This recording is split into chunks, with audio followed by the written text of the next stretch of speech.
प्रिय मित्रों, शाम ढलने को थी।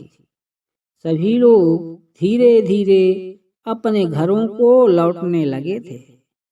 तभी बीरबल ने देखा कि एक मोटा सा आदमी शर्माता हुआ चुपचाप एक कोने में खड़ा है।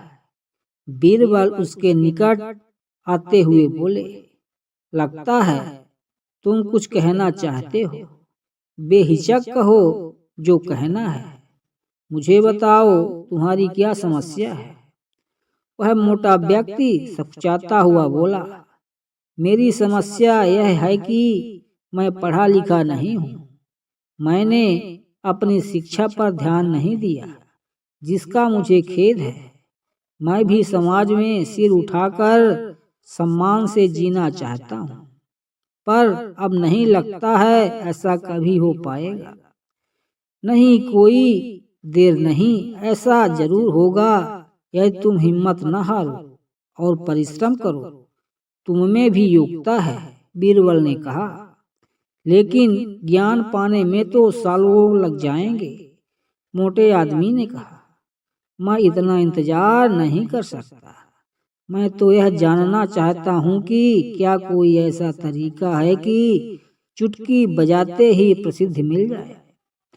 प्रसिद्धि पाने का ऐसा आसान रास्ता तो कोई नहीं है, बीरबल बोला।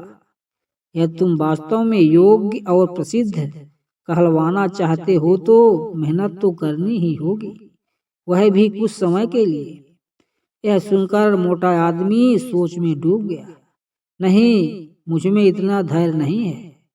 मोटे आदमी ने कहा, मैं तो तुरंत ही प्रसिद्धि पाकर पंडित जी कहलवाना चाहता हूँ। ठीक है, बीरबल बोला, इसके लिए तो एक ही उपाय है। कल तुम बाजार में जाकर खड़े हो जाना। मेरे भेजे आदमी वहाँ होंगे जो तुम्हें पंडित जी कहकर पुकारेंगे। वे बार बार जोर जोर से ऐसा कहेंगे।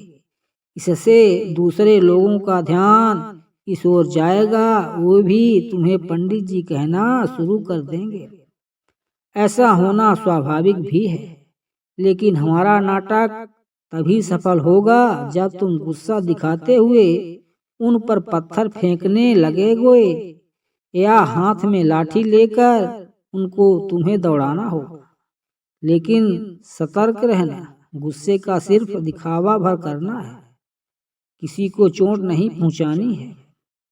उस समय तो वह मोटा आदमी कुछ समझ नहीं पाया और घर लौट गया। अगली सुबह वह मोटा आदमी बीरबल के कहे अनुसार बाजार में जाकर खड़ा हो गया। तभी बीरबल के भेजे आदमी वहां आ पहुंचे और तेज स्वर में कहने लगे, पंडित जी, पंडित जी, पंडित जी। मोटे आदमी ने यह सुन अपनी लाठी उठाई और भाग पड़ा उन आदमियों के पीछे, जैसे सच ही में पिटाई कर देगा। बीरबल के भेजे आदमी वहां से भाग निकले, लेकिन पंडित जी की आवाज लगाना उन्होंने नहीं छोड़ा। कुछ ही देर बाद आवारा लड़कों का वहां घूमता समूह पंडित जी चिल्लाता हुआ उस मोटे आदमी के पास आ गया। बड़ा मजेदार दृश्य उपस्थित हो गया था। मोटा आदमी लोगों के पीछे दौड़ रहा था और लोग पंडित जी कहते हुए नाच गाकर चिल्ला रहे थे। अब मोटा आदमी पंडित जी के नाम से प्रसिद्ध हो गया। जब भी लोग उसे देखते तो पंडित जी कहकर ही संबोधित करते। अपनी ओर से तो लोग यह कहकर उसका मजाक उड़ाते थे कि वह उन पर पत्थर फेंकेगा या लाठी लेकर उनके पीछे दौड़ेगा। लेकिन उन्हें क्या पता था कि मोटा तो चाहता ही यही था। इसी तरह महीनों बीत गए। मोटा आदमी भी थक चुका था। वह यह भी समझ गया था कि लोग उसे सम्मानवश पंडित जी नहीं कहते, बल्कि ऐसा कहकर तो वे उसका उपहास करते हैं। लोग जान गए थे कि पंडित कहने से उसे गुस्सा आ जाता है। वह सोचता था कि शायद लोग मुझे पागल समझते हैं। यह सोचकर वह इतना परेशान हो गया कि वह फिर से बीरबल के पास जा पहुंचा। वह बोला, मैं मात्र पंडित जी कहलाना नहीं चाहता, वैसे मुझे स्वयं को पंडित कहलवाना पसंद है और कुछ समय तक यह सुनना मुझे अच्छा भी लगा। लेकिन अब मैं थक चुका हूँ। लोग मेरा सम्मान नहीं करते, वो तो मेरा मजाक उड़ाते हैं। मोटे आदमी को वास्तविकता का आभास होने लगा था। मोटे आदमी को यह कहता देख बीरबल हंसता हुआ वह बोला, मैंने तो तुमसे पहले ही कह दिया था कि तुम बहुत समय तक ऐसा नहीं कर पाओगे। लोग तुम्हें वह सब कैसे कह सकते हैं जो तुम हो ही नहीं। क्या तुम उन्हें मूर्ख समझते हो?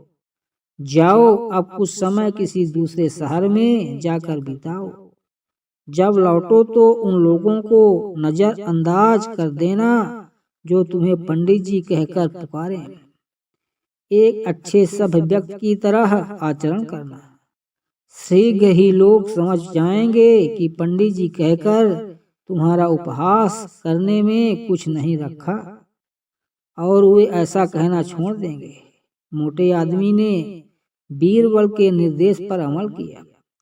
जब वह कुछ माह बाद दूसरे शहर से लौट कर आया तो लोगों ने उसे पंडित जी कहकर परेशान करना चाहा, लेकिन उसने कोई ध्यान न दिया। अब वह मोटा आदमी खुश था कि लोग उसे उसके असली नाम से जानने लगे हैं। वह समझ गया था कि प्रसिद्धि पाने की सरल राह कोई नहीं है। अतः परिश्रम का फल मीठा और बिना परिश्रम का फल कड़वा होता है। प्रिय मित्रों, हो सकता है कि दोबारा आपसे मेरी मुलाकात न हो, इसलिए चैनल को लाइक और सब्सक्राइब कर लें।